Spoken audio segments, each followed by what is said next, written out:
Bienvenue à tous les spectateurs de Sport News, le journal du sport.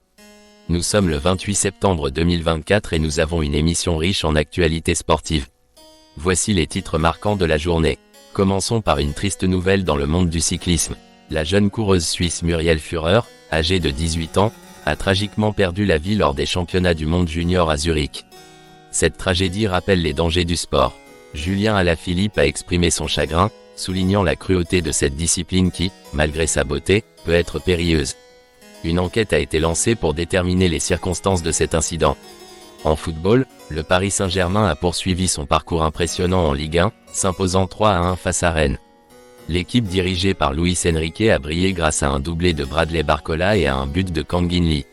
Cette victoire permet au Paris Saint-Germain de rester en tête du championnat. Arnaud Kalimuendo, ancien joueur du Paris Saint-Germain, a marqué pour Rennes, mais cela n'a pas suffi. Luis Enrique a loué la qualité de ses joueurs tout en reconnaissant des erreurs dans le dernier quart d'heure. Karim Benzema continue de briller avec Al Ittihad. L'attaquant français a inscrit son 6e but en 5 matchs lors de la victoire 4-1 contre Al-Khalij. Benzema, soutenu par Houssem Aouar et N'Golo Kanté, semble retrouver ses sensations. L'équipe d'Al Ittihad est désormais en tête de la Saudi Pro League, aux réjouissances de leurs supporters. Au tennis, Carlos Alcaraz a su surmonter une adversité redoutable au China Open. Après une victoire difficile contre Giovanni Mpetshi Pericard, Alcaraz a exprimé sa frustration face au manque de temps entre les points. Malgré cela, il reste concentré sur sa prochaine rencontre contre Talon Grigspor, espérant se qualifier pour les étapes finales du tournoi. Concernant la Formule 1, Sergio Pérez a envisagé de quitter la discipline, mais après réflexion, il a décidé de continuer.